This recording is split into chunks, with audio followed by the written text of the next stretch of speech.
The 2024 GAC M6 Pro is essentially a leveled up version of the GN6. It's got an updated exterior, updated interior, new tech, and a new powertrain. On this episode of Behind the Wheel, we want to find out if the M6 Pro can be your next MPV, and more importantly, is it worth the 250,000 Philippine peso price difference from the GN6? Stick around and find out.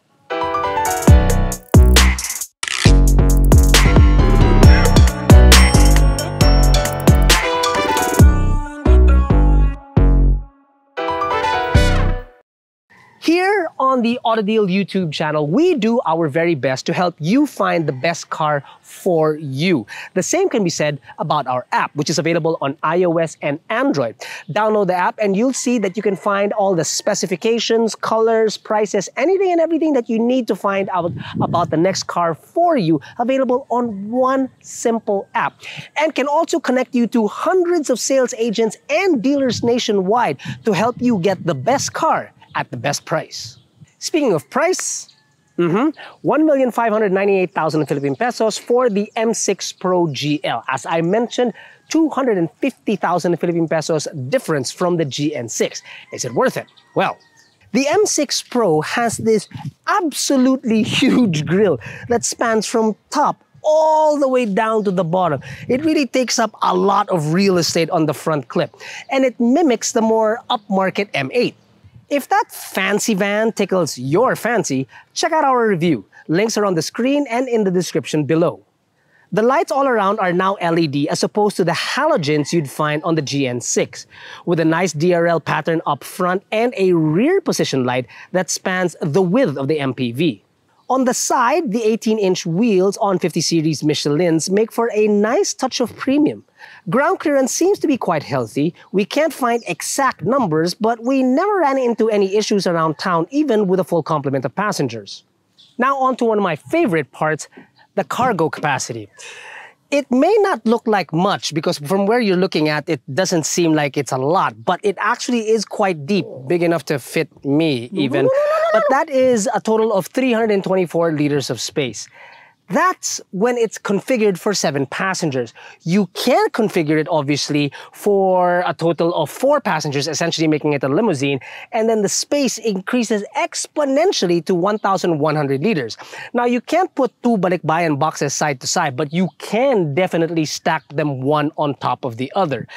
And the beauty about this is that there are other cars that have this same configuration in the form of the Honda Odyssey, whether you're talking about the US version or the Japanese version. But this car is like, at the minimum, 1 million Philippine pesos less. And the Odyssey isn't available anymore. And well, yeah, the Odyssey isn't available anymore. I forgot about that. Getting into the third row isn't a problem. Thank goodness there are captain's chairs and you can get through the middle. 3 people can fit back here. A bit tight if it were 3, but it is possible. Space is quite generous as far as third rows go. Jack himself could probably fit back here if this person were to move this chair a little bit forward. Amenities include bottle holders on both sides, including USB charging points in the form of Type A. That's nice. And there are also air vents that can accommodate the passengers all the way here at the rear, which is always good. Now, while the third row feels more like a subcompact, up front, a heck of a lot better. In fact, a lot better, because when we took this car out for a drive, prior to this review, I was sitting in the back, Jack and Earl were up front. I slept like a baby back here, trust me. It's very, very nice. Very comfortable, very executive feeling. The door, as you've seen, is actually very wide, so is the window. Nice patterns that you see here on the door. Amenities back here include these are the controls for your air. Underneath that is a charging point. You have another charging point on the seat. You have bottle holders on the door, yes, that can fit that. But you also have one on the side of the chair. That's actually pretty cool. There's 2 of them actually there. And then your air control or your air vents are up on top. And then of course you have your share of the panoramic roof, which by the way is a heck of a lot bigger than that of the GN6, because that guy only had a small sunroof. This one, panoramic roof. Now, that's pretty much it about it. Jack did mention that when he was sitting back here, a taller person like himself, it lacked a little bit of thigh support. Now, for a shorter person like myself, it's actually quite okay. But you will find that in this car, you're better off sitting upright and properly than you would if you were slouching, because there's a sort of like a weirdness to it. There's also a weirdness on the bottom, where I thought this was actually just a footrest. Turns out, thanks to Earl, because that guy is chismoso like there's no tomorrow, he investigated, and get this, that's actually the spare tire. Have you ever known of any other MPV with a spare tire that's underneath the driver and the front passenger? If you do, let us know in the comments below. That is unique. Now, while it might be absolutely beautiful to just stay back here and relax, I do believe Jack's gonna throw a fit if I don't get in the front seats. Every party has a pooper. That's why we invited you, party pooper. And that's you. A party pooper, and that's you. The front seating configuration of the M6 Pro has changed slightly from the GN6. You now have two digital screens directly in front of you. This is a touchscreen infotainment system with Apple CarPlay. No Android Auto, which I think is strange because the car is from China and you'd think Androids are made in... Anyway, you also have an instrument cluster that is full color. I like that. Your air controls are found here, tactile, which is nice, and there's a nice feel to it. A lot of piano blacks, which you can get used to, although they are somewhat in high traffic areas, including around the digital shifter, which, by the way, the GN6 did not have. Now it's a digital shifter. Also, when you pop the digital shifter into reverse, it now also comes with a 360 camera, something the GN6 also did not have. It's not the clearest, but hey, at the very least, it's there. Speaking of it also being there, this box, because previously this was like an open area, not really doing anything, just being open space. Now, it's actually a bottle holder, which is nice, and it can fit mobile phones too, including tablets as well. Oh, and if you ever wondered what the key of the M6 Pro looks like, there you go. And lastly, you have a humongous storage box, tall enough to fit even Jack's bottle. Not Jack's normal sized bottle. Yeah, you know what I'm talking about. But big enough at the least to fit that in. And then I can even fit this in.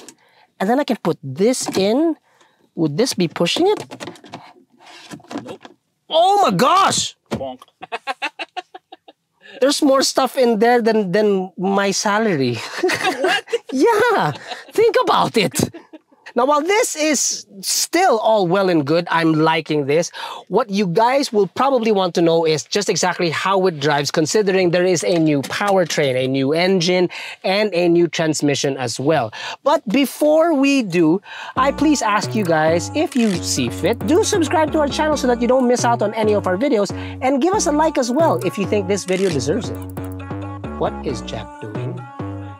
He's saying, please subscribe. I can't even look at him.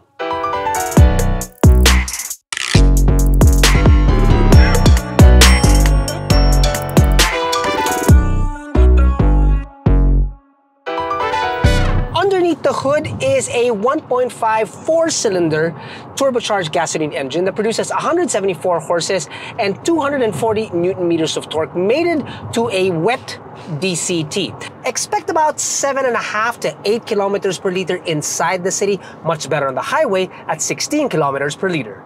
Now, the difference from this and the GN6 is, well, all of 5 horsepower. Not much difference, but the big difference is the transmission of this is a DCT compared to the GN6, which is an 8-speed automatic transmission.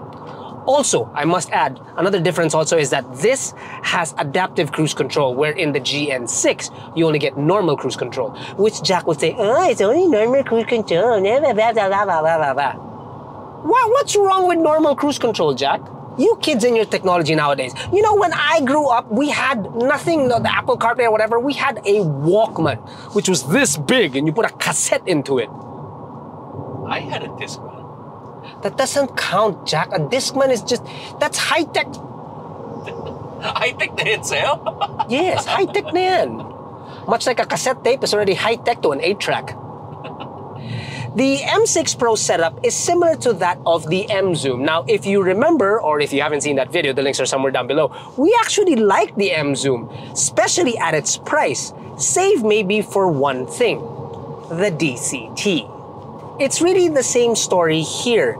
There is some jerkiness in stop-and-go traffic. It's something that you really have to get used to. Once you get going, it's actually a little bit better. Overtaking, however, well, it was Jack that told me this, that when you want to overtake, you have to play with the throttle a little bit as if you're making paalam, excuse me, I'm going to overtake now. But when you do get going, the pickup is actually quite good. I mean, after all, this is a turbo. It's not as punchy as the M Zoom, mainly because it's also much bigger. NVH is just about par, really, nothing super to rave about.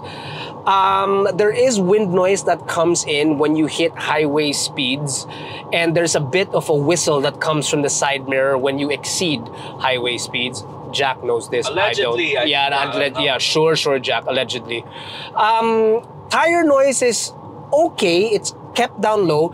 The tires of this car are Prima Cs, and I'm saying that they're actually pretty okay because consider the fact that these are 18s and they're also 50 series. So I think the car's doing an okay job at keeping the noise at bay.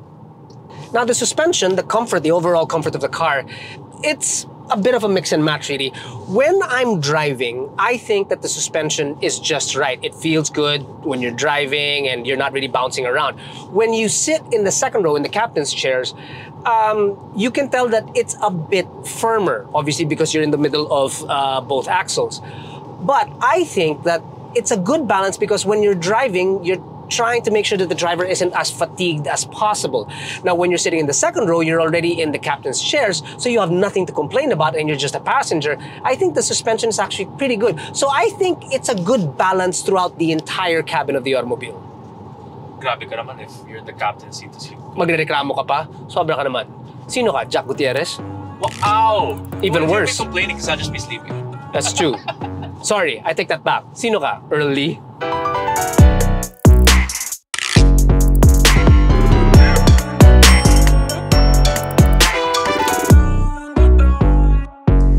The M6 Pro has a sizable amount of creature comforts to one-up its stablemate, the GN6. But the question still maintains is that, is it still worth it? Is the 248,000 Philippine pesos worth it? Well, to put it simply, if you're looking for a non-frills, basic, comfortable, still with captain's chairs kind of an automobile, the GN6 will most definitely suffice. If, however, you're looking for something with a bit more sophistication on the exterior, the interior, and like we mentioned, a heck of a lot more creature comforts and technology inside the car, then yeah, the price difference will definitely be well worth it, especially if you're going to spend most of your time behind the wheel rather than being a passenger.